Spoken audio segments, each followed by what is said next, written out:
welcome to another episode of the CPG Guys podcast. Our hosts, Sri Rajgopalan, Peter V.S. Bond, and Brian Gildenberg, explore how brands and retailers engage consumers in an increasingly digitally driven world. And now, here are the CPG Guys. Hello and welcome to a simulcast of the CPG Guys and the FMCG Guys podcast. I'm PVSB, one of the co-hosts of the CPG Guys, and I am joined by two very important people today. The first is my fellow co-founder and co-host of the CPG Guys. He's back in Los Angeles after traveling around the world, it seems like crazy, for the last couple of weeks. He's got two incredibly impressive recording artist daughters, Ria Raj and Lara Raj. Make sure to follow them on their social media journeys through hyperlinks in the digital liner notes of this episode. Of course, I'm talking about the man known as Sri. Sri, back in La La Land. Yankees down. As we record this, the Yankees are down 2 games in the series against the Dodgers in the Bronx. What's going on, man? They don't have you there to give them the karma they need to win. What's going down? Dodgers 5-game behind the Yankees. Mic drop after winning 2 in a row. Yeah, except the Dodgers are up by 6 games in their division. So not really feeling too worried about this. Wait. I want to hang on to that theory for a bit. I won't bore our special guest here today, but I want to hang on to that theory. That means you play in the weakest division in the league. I know. We like beating up on the Giants. Congratulations for being the best amongst the weakest. I'll take it. I'll take it every day. You know, it's sad that last night Aaron Judge had 2 home runs and it was completely overshadowed by Hernandez's grand salami, adding insult to injury in the big 11 runs they scored. That was a big night for the Dodgers. Look at him boast in cloud being 5 games behind. Sri, it's good to have you here. Let me welcome our dear friend. He's our co-conspirator from across the pond. He is the co-founder and CEO of the FMCG Guys, Daniel Torres Dwyer. Daniel, how are you, man? Welcome. Good to share the screen with you. How you doing? Hi there. I'm doing good. I don't know what you were talking about for like a minute and a half just now. It was cricket. We were talking cricket. American cricket, right? That's how. Yeah, American cricket. That's it. American cricket. That's right. I'm doing good. It was. I'm just recovering from a very busy week at Shoptalk, where Sri had to put up with me for more hours than he probably wanted to, but here we are. I also want to thank you for taking care of my flywheel colleague Jackie. She said between the two of you, she was as happy as a clam.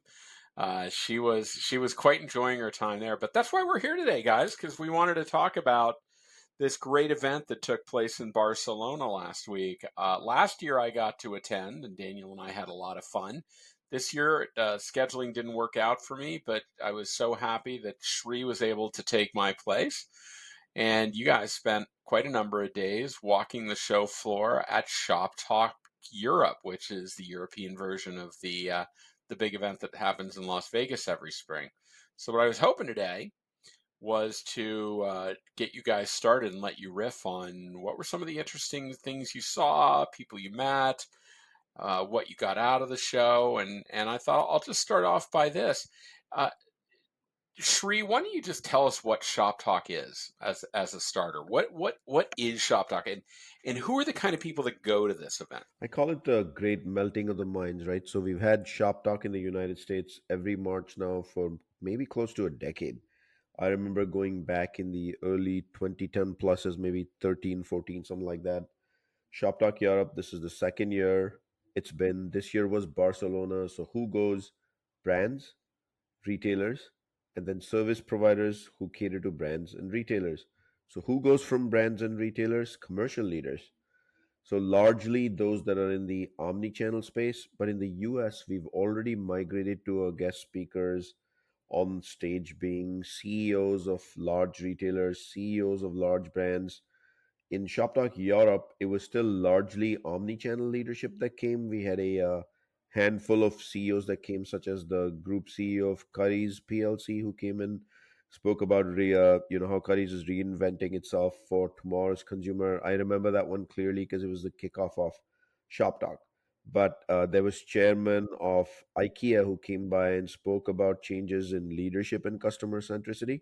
So Shop Talk Europe followed very well. So there was a lot of omni-channel leaders in at Europe in Barcelona at Barcelona attending the event, but the US has already migrated to Shop Talk Fall coming up in October, which is going to be focused heavily on supply chain, brick and mortar. So it's for all kinds of leaders, cross-functional, across commercial spaces, brands, retailers, and service providers who cater to them.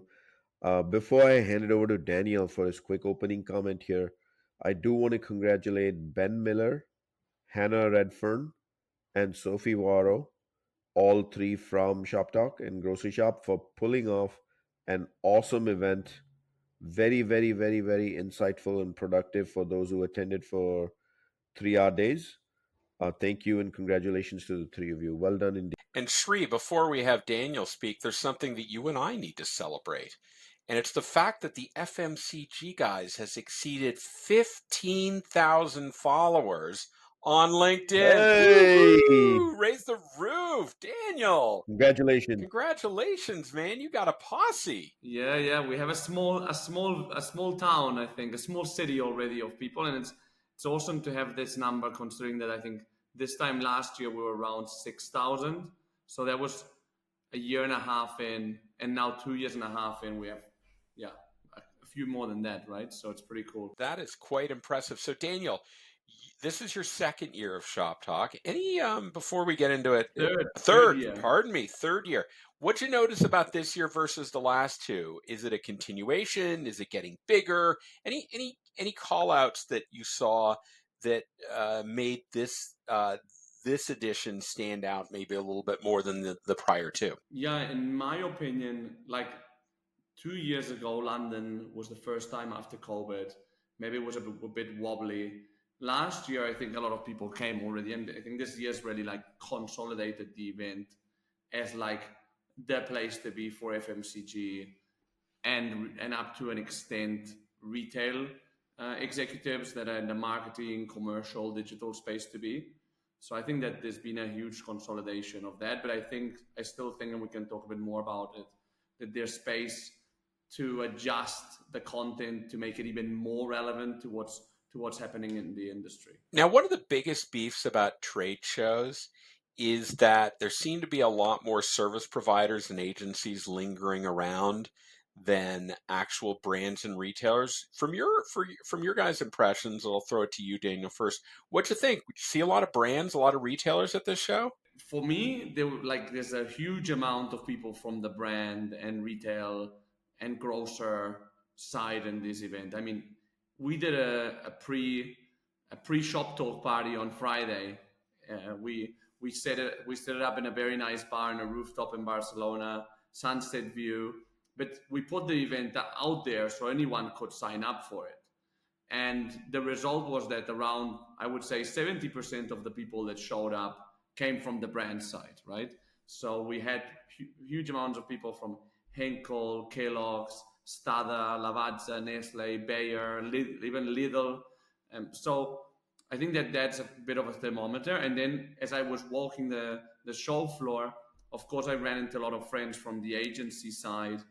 Um, but it was incredible because I walked every 25 meters that I walked, I ran into someone, and it was mostly from the brand or retailer side that I've known through my podcasting activities or through my headhunting activities in 10 years in the industry.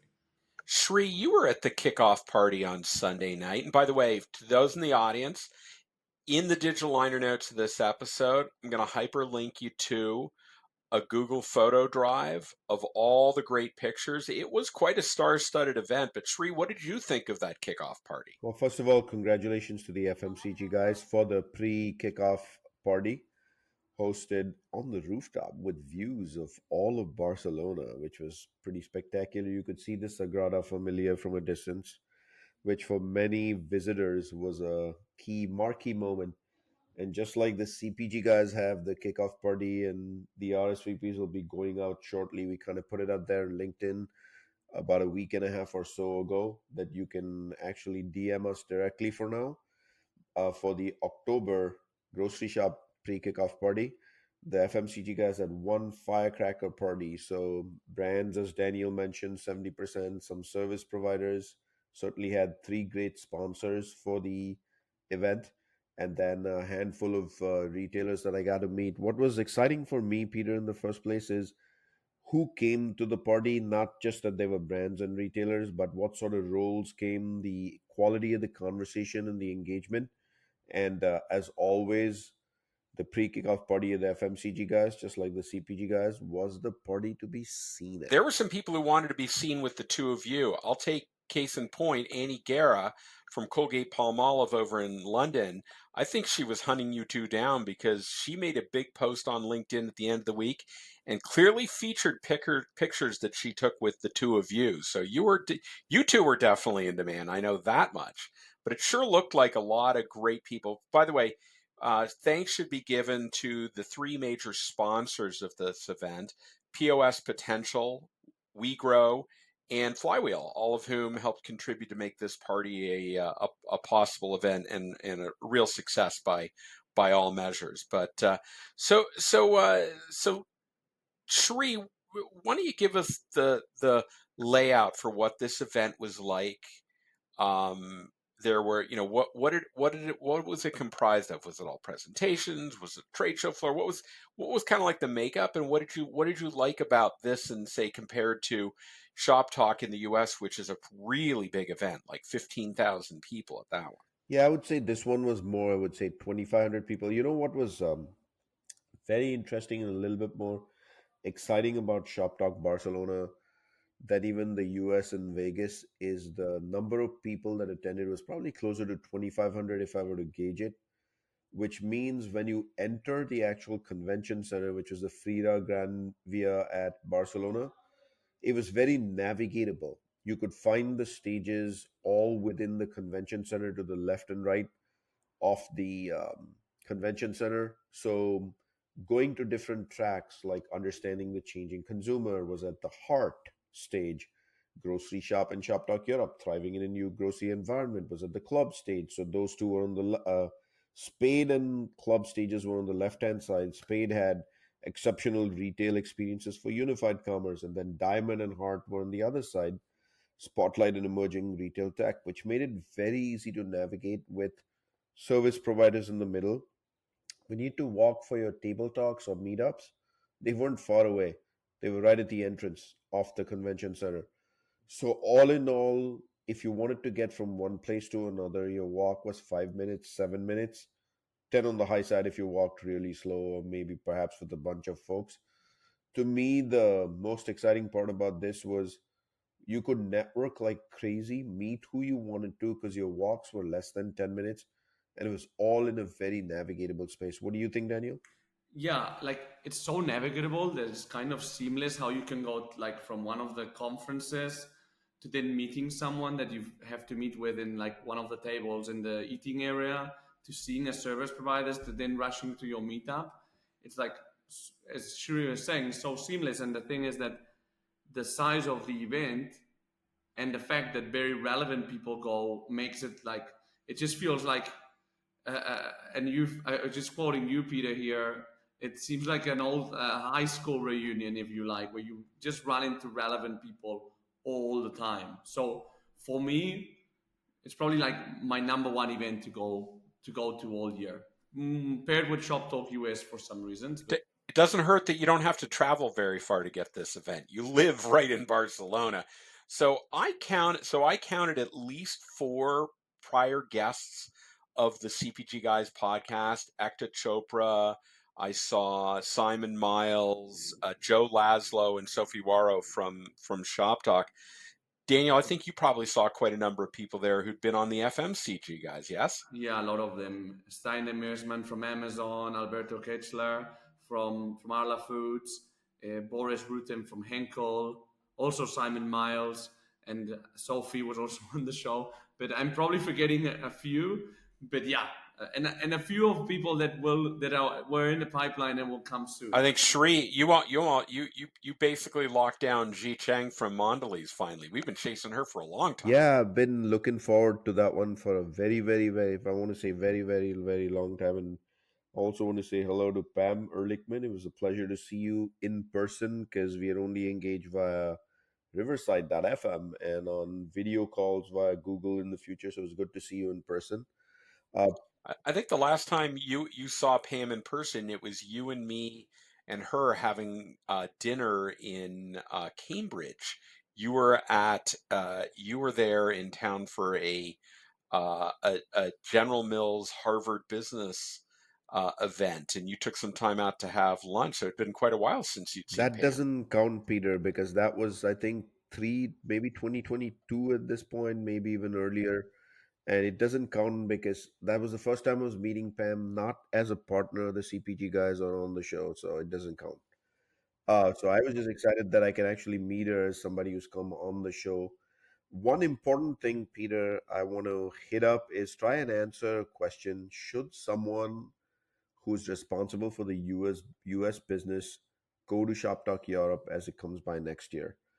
And so, having come with a somewhat of a US centric mindset to Shoptalk Europe, I did find the conversation extremely useful to me because I found that a lot of the service providers who I got to meet up. I got to meet a whole bunch of new tech-based service providers trying to enter the US market, which is exciting for me to see what capabilities do have, what white space do they serve in the US market that doesn't exist already, and then the ability to try and decide, can they come to the US, where would they mostly be applicable, and which capability could they plug into directly into the US. So for that reason, it was pretty useful to me. But listening to some of the tracks on speakers from Tesco, I mentioned IKEA, PepsiCo, McKinsey had some great presentation on assortment and supply chain, but the topics are not different. The topics are pretty similar. AI was a big theme and focus, especially the role of generative AI. I remember this one particular conversation, which was at the heart stage, groundbreaking AI applications in retail and its value, which had the Auto Group, MediaMarkt, Saturn, Zenny, and the moderator was from ShopTalk. A great conversation on not AI as a buzzword, but how it actually is applicable in supply chain. In the US, I want to see more conversation around applicability versus just a conversation on AI. Then there was technology solution spotlights, a lot of conversation on supply chain, unified grocery shopping, merchandising, assortment, and supply chain. So for me, the discussions that are taking place in Europe are very similar to the US. Consumer centricity, AI, data, insights, supply chain problems coming to a close after COVID, and how to sustain them go forward with the changed environment in consumption, and then tech providers who are capable of doing many things in this space. One tech provider, Daniel, that I saw that I wanted you to comment on that was North America based that was trying to move into Europe is actually Instacart.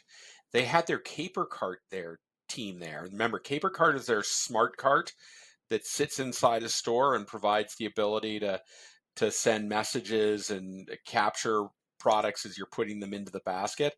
They're pushing hard to deploy that technology outside of North America. Did you have a chance to check out what they had going on? I did not speak with them, but since I know that we have Instacart listeners on the CPG guys, let me do a shout out to them. If you want, I would love to learn more about what you're planning to do in Europe. So do get in touch with me and let's have that conversation on the FMCG guys podcast. Because I did see the card and I was intrigued, but at the end I didn't I have actually time. did spend time with the Cape Cod team, quite a considerable bit of time. And here's a good news announcement I'll make, that we've agreed that we will feature Cape Cod and Instacart at some point on the CPG guys in the US in the future, maybe in Q3 or Q4, where we'll have an in-depth discussion, including a demo of what it is. I saw a lot of curiosity in that booth from European retailers in terms of the card itself and what it does for the consumer. My big question to Instacart was friction. You know how, Peter, you and I have forever said on the show that from an Amazon perspective, the cart that exists, when you use it at the Amazon Fresh store, perhaps, you can't take it out of the store, which means you have to swap groceries from that cart to another cart and then take it to your vehicle. Instacart, you can actually take the cart to your. Of course, that's going to depend on what the store wants to employ, right? Instacart doesn't own stores. So in the conversation with Instacart, it's like, yes, you can. And some are testing that technology out. We'll see how that goes. But that friction point seemed to be a tad less than the Amazon one. More to come with time, though. Let's talk a bit about Amazon. I'd love your feedback, Daniel. In the US, Amazon is the dominant player. The only one that really competes with them is Walmart from a certainly an omni-channel perspective. Walmart clearly has the brick and mortar footprint that makes them a major rival. Amazon is not as dominant in Europe. It doesn't have quite the footprint. I know, for instance, the Hills Pet Food division of Colgate, whereas they do sell actively as a 1P seller on Amazon in the United States, they do not sell in Europe because they do not feel the pressure to be on that platform. And since that platform is primarily focused on discounting, if they can avoid it, they want to avoid it. What is your thought on Amazon? Is it is my perception correct? Is it changing? What's going on with Amazon in your market? So I think that when it comes to non-food, non-grocery consumer goods, Amazon is definitely the number one and most relevant. Maybe like in consumer electronics competing with MediaMarkt, for example, right? But in terms of like search and retail media capabilities and relevance, Amazon is definitely number one. Now, when you go into like the grocery area, Amazon is like not that relevant really, right? Because doing supermarket shoppings, maybe it happens in the UK and not in many more markets where you would do it in Amazon, for Did example. you guys feel like Amazon had a presence at Shop Talk, or were they there? I know there was one or two speakers maybe, but I didn't get the sense that all the buzz was about anything Amazon was doing. In the US, we're used to a huge Amazon presence at these events. You and I have attended many events for Amazon at their suite, etc. And from a everyday work perspective for General Mills, and then in my prior lives, all the way starting back with Frito and J&J, retail media was a big aspect of that at these shows. Here, retail media was not in full form. Did There were no follow up like booths and conversation on retail media like we have in the US, which is a little bit of a surprise, to be honest with you. The scale was actually much smaller. Amazon was primarily AWS and not a lot of conversation. I didn't see a lot of attendees, familiar faces whatsoever. It was all AWS. They were there, they dominated. But from a retail perspective, given what Daniel just said, I did not see Amazon as a presence at all. Yeah, I mean, here in Europe, you have like local champions. Like, for example, I met with a couple of people that came to our Price Spider event on Monday evening that came from Digitech Galaxos, which a lot of people may not have heard about, but they're definitely the strongest e-commerce player in Switzerland, right? Which is a super important market in Europe. Price power, trend setting, you name it, is super important. In Spain, the number one is Mercadona. In in France, you have all the drive options with the local Carrefours, Casinos, or Auchan, and more, right? So, and in Germany, also a different world. So every market has very different dynamics, and that's a bit of what FMCG and retail companies struggle a bit in Europe when it comes to scaling, right? And even though Amazon may not have quite the presence and dominant position in Europe, that's not to say that there aren't other players that do. One that comes to mind is Zooplus. Jeffrey Lefevre, the CEO of Zooplus, was on stage. Zooplus is a big player in the pet food and pet care market from an e-commerce perspective, whereas Amazon is not. And so the manufacturers all want to be on that platform. I guess it just goes to show you that it really is very much on a market by market basis that dictates who are the dominant players. There's no one player that owns every single market, right? Yeah, and that's not to say that, for example, retail media, data, insights that you get from the online is less relevant, and loyalty programs with an app are less relevant in Europe, right? It's just a bit of a more fragmented approach. I think more than ever, it's important to have like a general vision of what you want to do for your business. It's a bit of a global approach, if you like global vision, local execution. All right, guys, we've now gone 25 minutes without talking about the cause celeb of our industry right now. Of course, I'm talking about generative AI. Sri, I'd love your impressions. Were people talking as much about it over at Shoptalk Europe as they do across the pond here in the US? What's going on? I think there's a major difference between how Europe is treating AI and how we're treating it here in the US. We started using it as a word very early in the game, as opposed to thinking of the downstream outcomes of AI. Period. At the end of the day, what's going to matter is how AI is put into action every day from perhaps a optimization perspective, using data to get insights perspective, rolling up data to get insights perspective. That's the real role of AI. The data you feed it, that's the kind of output it's going to give you. In the US, we are referring more to data collection and what I would call as ML as AI. Only in the last month or so, the conversation has shifted from AI to generative AI, which is more the outcome oriented, where you can ask a question and chat GPTs of the world are now in full swing. I'm referring to the CPG industry and the surrounding retail. In Europe, they're treating it as generative AI from day one, and the value it can provide leaders across the different countries in the European market, retail, as well as CPG providers.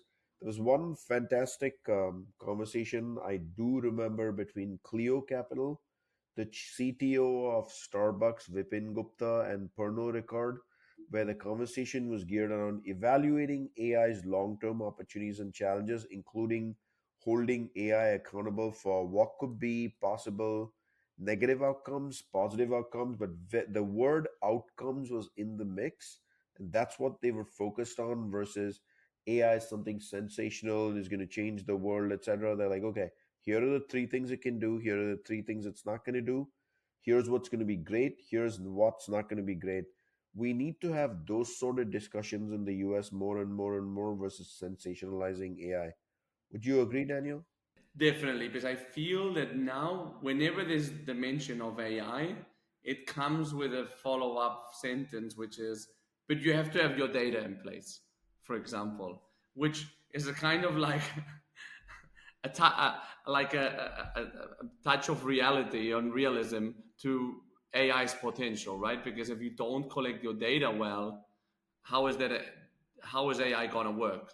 So I think it comes. That's a bit of like a, I think that there's a bit of a skepticism that nobody wants to talk about, but everybody has on like AI's true potential to create versus execute and make our lives easier, if that makes It sense. does. So Daniel, I wanted to ask you, were there one or two sessions, keynotes, or breakout sessions that you found particularly interesting? What, who was involved in them, and what did you like about them? Yeah, so it was interesting to see. I went to one which had two FMCG guys guests on it. One was Roger Gray from Bata Group, the chief digital officer. Then there was Stein de Meersman from Amazon, actually from Amazon, but from the fashion side.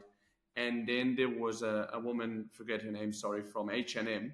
So that was all about creating experiences, creating a unified commerce experience. So it was an interesting session to see how they contrasted points of view around interacting with the consumer, and there was a touch of AI in it, but it was all, I think we're going back to a bit of the basics in terms of retail and how retail really has to offer a great customer experience in the store that then has a coherence with your online experience, but with a lot of emphasis in the store experience. So that was an interesting Shri, one. any from your standpoint? I know you made mention of one, but I'd love to hear any others that kind of shouted out to you as being very interesting. One particular one for retailers, a direct conversation between Media Market Saturn, the CEO of Unlimited Sale, as well as Sunil Kumar, the global VP and GM for Walmart Commerce Technologies, which is all around navigating changing industry relationships and how to create new revenue streams, which is exactly what data, loyalty, and retail media is doing for retailers. But I love that they took it head on and they put it out in public and had this conversation in front of brands, retailers, and service providers that this is coming. To me, it does make a difference when, as a lifetime brand veteran, this stuff is out there in public. You hear it and you're like, okay, I need to plan for this, go forward. Another very interesting one that they took head on was marketplaces. Marketplaces play a much larger role in Europe than they do because there are more than just the Amazon FBA marketplace and eBay, which is now slowed down significantly in the US, and Etsy and things of that nature. In Europe, they have a huge role to play. There was a great conversation on evolving relationships and partnerships and how FMCGs need to embrace marketplaces. In the US, large scale FMCGs, which have distribution in 1P in store, largely do not operate on marketplaces. It's 3Ps who buy, resell when they get heavily discounted product. But I loved who actually participated because it was the head of grocery and retail for Spain of Uber, Marta Lopez Saavedra, and then there was a Pernod Ricard leader for new business ventures who was there along with the head of the ecosystem for Sony MC, and a fantastic moderation by the shop talk person Rokon Lucas over that one. That one to me brought marketplaces all the way to a limelight. Then I would say, like a 1-2 punch. Later that afternoon, there was a conversation on navigating these changing industry relationships. Literally 1-2 punch, which was between Brico Depot, um, Miravia, and Allegro, which was okay, if you have marketplaces, now as a brand, how do you change that relationship with the consumer? Because you're talking one to one as opposed to one to many in your classic B2B model, which is what I would say 80-85% of what brands do in the United States. That stood out to me, the role of marketplaces. And one thing I do want to say very clearly, Peter, maybe marketplaces have a smaller role in the US today. 10 years from today, they will have a bigger role. There's no workaround around it. This is avoiding marketplace is like saying e-commerce will not be relevant. And remember, majority of US large brands did that 10 years ago, and then COVID hit. And then everything changed and there was a scramble, e-commerce, e-commerce, e-commerce, like crazy. And now I see this roll back to brick and mortar, brick and mortar. We want brick and mortar experts. Marketplaces is going to be here in the next 5-7 years. Get ready in the United States. And I love those conversations. Plus, it's new customers in marketplaces. So, unlike the US, Europe doesn't have a grocery shop. They have Shoptalk Europe. That didn't stop them from creating built into the curriculum at Shoptalk Europe an entire grocery shop track. There was representation from quite a number of European grocers there. I know on stage our friend Tom Langley from John Lewis Partnership, which owns Waitrose. There was also someone there from Waitrose on stage. Yes. Well, we to be truthful, he actually never spoke with us on the CPG guys. We rebroadcast the episode that you recorded. So you get dual credit for that episode. But there was a fellow from Soné, which is Portugal's grocery retailer of choice. There were quite another. I guess my question to you is, Daniel, did you feel like there was sufficient grocery representation at Shop Talk this year? So there was even Gunnar Gunnarsdottir, who's our guest from Iceland. She was there as well from Samcoop Group.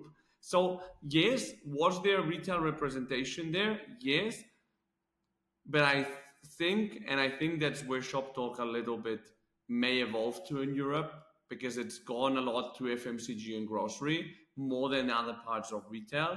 I wouldn't be surprised if next year, just based on conversations that I've had and what people are interested in, we have even more retailers because brands want more retailers to speak about not only their online part, but actually their brick and mortar part, category management, merchandising. I think that there's more and more appetite because we talk about unified commerce, right? So I think that every time people will want to have the same the conversation about the online part and the brick and mortar part and under the same roof. Sri, is it your impression that Europe, in terms of its advancement, is to some degree still in the phase of scanner? And you want to explain what scanner is to our Yeah, audience? SCAN is an acronym we often use on the show here that was given to us by Chester Twigg, who from back in the Johnson and Johnson days, 10 years ago, as a capabilities anchor. You know that word has evolved now, but it's search, content, assortment, navigation, aka user experience, and ratings and reviews. In the US, that conversation is now, I would say, a year and a half ago, that conversation started getting defunct because people have built out capabilities. Europe is way past all of that.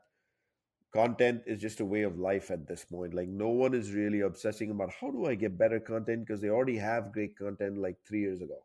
Am I making sense, Peter?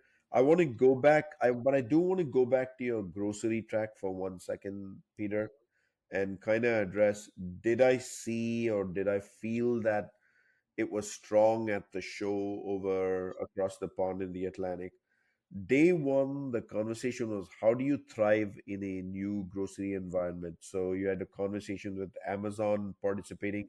There was the actual VP of Consumer Goods Europe, Giorgio Busnelli, who came and spoke at that event from my notes over here. Then later in the day, you had the data application for grocery. You had MasterCard coming because, transactionally, credit card is a huge play, a huge rule to play. I remember Ben Miller actually navigating that one.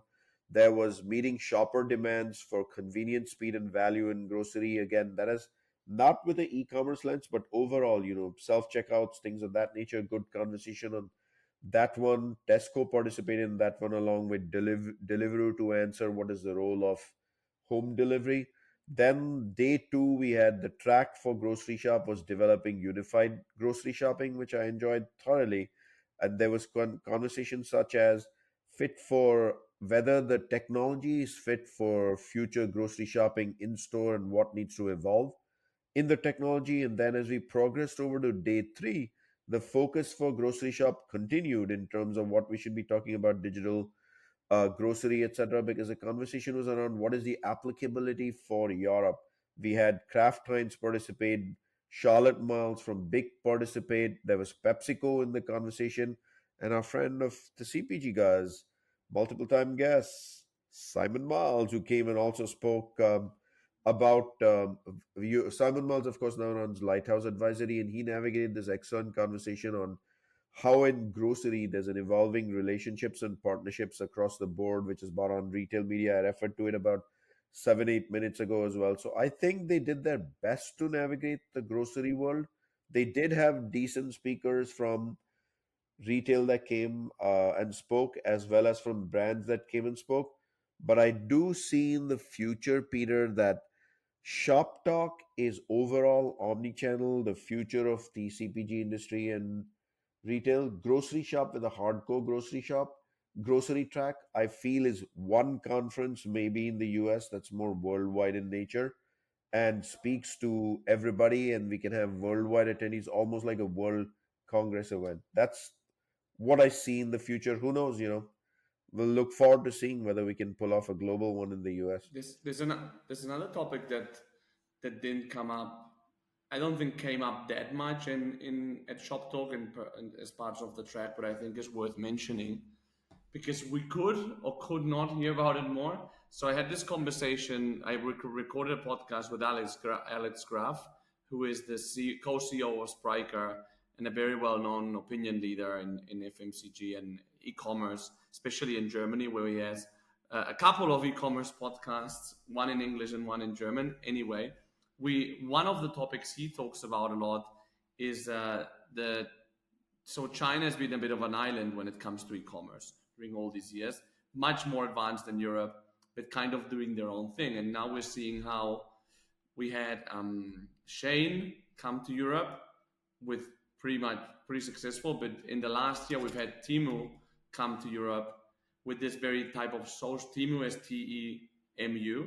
Are they in the US yet? They're very much in the United States. Their target in the US and how they've managed to penetrate this market is positioning themselves as, listen, you don't need your stuff overnight. And therefore, if we can save you money and you get it in a week or so, isn't that appealing? And they've particularly targeted a more rural audience where the 1 or 2 day delivery for Amazon isn't prevalent to begin with. So it's really not much of a stretch for consumers to adopt Temu's delivery mechanism. And so they're like, wow, if I can save $5-10 on every order because I'm just gonna get it in 5 or 6 days, that's okay. I was only getting it in 4 or 5 days anyhow with Amazon. Exactly. So like it's the availability, price, and an assortment triangle is a line of assortment and price, right? So they've acquired 80 million customer, 80, sorry, 80 million customers in 1 year in Europe. So that could potentially change the game. Now I don't know how relevant that will be to all categories. Will that really challenge brands? Because this is really a value proposition and not a brand proposition.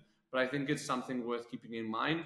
And then in China, you have TikTok, where you can buy products from, which has a tremendous business volume. I think their GMV, I don't want to misquote it, but it is like in the like 300 billion or something like that. It's like crazy high. Yeah, TikTok shops have become a huge commerce mechanism and channel, particularly in China, and that is moving over in North America and Europe very, very quickly. I know in my other avatar at Flywheel, we've been through our 4K Miles division, we've been doing TikTok shops and supporting them for over 2 years. And that is a very large multi-million-dollar business, and that is coming in very quick speed to some of the more developed nations. So yeah, it's really big. Hey, I had a question for both you guys. One of the things that Shoptalk and Grocery Shop are quite well known for is having introduced these meetups. These are double opt-in speed dating session, 15 minutes long, where you're paired up with someone that you want to meet and they've indicated they want to meet. I think you both participated in them. Would love to hear your thoughts on the experience, and did you get anything out of it, Daniel? Look, I could spend like an entire week just having these meetups one after another, because they're all relevant in the way that we're all working in the consumer goods and retail industry. So you always have something interesting to share, and you always meet somebody interesting. But on top of that, like maybe 1 out of 2 times at least, you meet someone that you can do business with. So for me, great system. The only feedback I would give is that there's people that you are matched with in the meetups that you match first, but then you don't finally match. So there's some people that fall off in that. So my advice to people attending next year and to myself would be do screenshots of those, because you may want to meet with them later. The thing I'll tell you about meetups, maybe I'm giving away a little too much. Shri'll be mad at me for doing this, but here's the thing about meetups, right? The more you request, okay, the less likely you are to get the ones you want the most. And this is why. Let's say, Daniel, you've only requested to meet with 10 people, but I've requested to meet 100 people. Let's say the 10 that you requested also happen to be the 10 I've requested, right? The way the algorithm works is that its goal is to try to maximize the number of meetings each participant has. So if I get the 10 and you get none of them, you get no meetups. But if they give you the 10, I've got 90 other that the algorithm can pick from. So in all likelihood, it's kind of like this less is more. The less people you select for the meetup, the more likely it is that when it comes down to it, that the algorithm is going to give you that person, because you haven't given the algorithm any other choices, options to do that. So I always recommend people, and this is particularly relevant in the hosted meetings, which is the pay for play version of the meetups, where you're getting a much higher quality of brand and retailer participating in that event. Like if you don't want to meet with someone, don't put them on the list as someone you want to meet, because the algorithm's going to, they're in particularly in the hosted meeting, they Shop Talk and Grocery Shop don't get paid for meetups unless the meeting happens. So their goal is to try and maximize the number of meetings. But if you end up selecting a whole lot of people, and as I gave that example, 100, and the meetings that I get are kind of like the lower half, bottom quarter of my preferred options of who I wanted, I'm not going to get a very strong yield. It's better for me to be very, very selective about who I want to meet with, because it's much more likely that those are the people that I'm going to get, because the algorithm's going to assign them to me, because if they don't, then I don't get any meetups.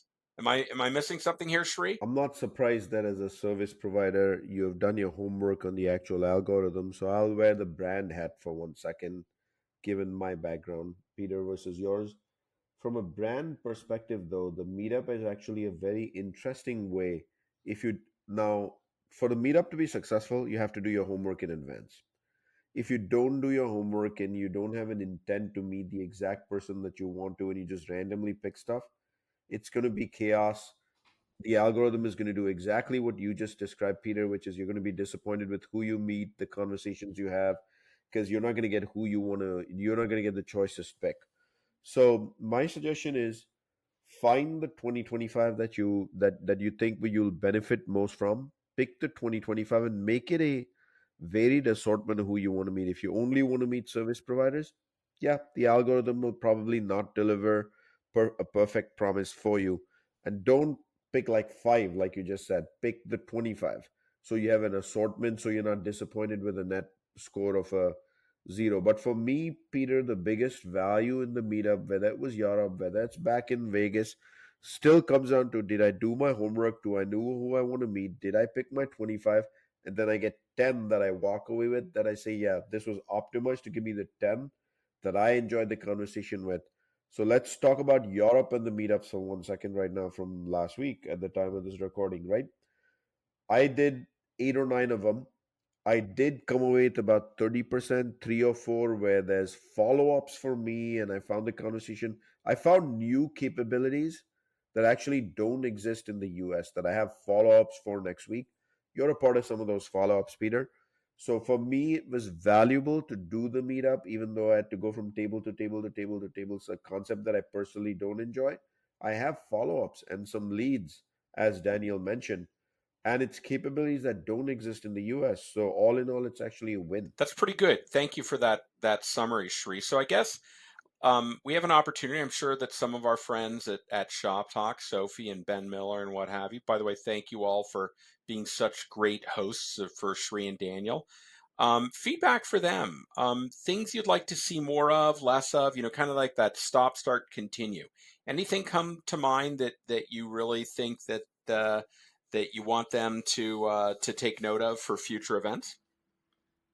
For me, it's simple. For me, it's just based on what I've heard from people at the event. It's just bring more that conversation of unified commerce, but actually in a real way of bringing people from like the merchandising side of the retailer, from the trade marketing departments of companies, from the marketing departments of companies. So keep it commercial as it is now, but maybe supply chain can come in as well a bit more, but bring in more like the brick and mortar side, because it will just make it a more well-rounded event. For me, Peter, the thing that was so good about Shoptalk Europe was my ability to navigate the entire show floor, the conversations, the hosted meetings, go to various stages and listen to keynotes and tracks, all within one kind of venue, within a 7 8 minute walk of each stage. That easy. Or a booth to meet a new service provider, or to do my conversations through the hosted meetups. What I struggle with at Vegas is the amount of time required between one meeting and another to be able to navigate the show floor, the pure density of how to get the conversations done and how to meet people in Vegas is still daunting to me. I don't know if there's an answer given that the volume of traffic in the US probably is in the order of magnitude of 4x what is at Shoptalk Europe, and maybe Shoptalk Europe will also grow at some point to be very difficult. But if there's a way to solve the Vegas problem of there's just too much stimulation and too much going on. So you really have to work hard to pick and choose, which means if you did that, you're missing out on something that you wish later on, oh my gosh, I wish I had done that. To me, that's the one standout in Europe. It was just easy. The 3 days just zoomed by. And I want to say again, I'll end by what I said right up at the front. The coolest place to be, the hottest place to be was the FMCG guys party along with the CPG guys. Thank you to our three sponsors for that event. Rooftop views of the Sagrada Familia. I also let me put in a word as well for on one hand Pricefighter for their event on Monday evening. It was great to see Brett Banner, who's also a one-time CPG guy and one-time FMCG guy guest. So they had us at their event.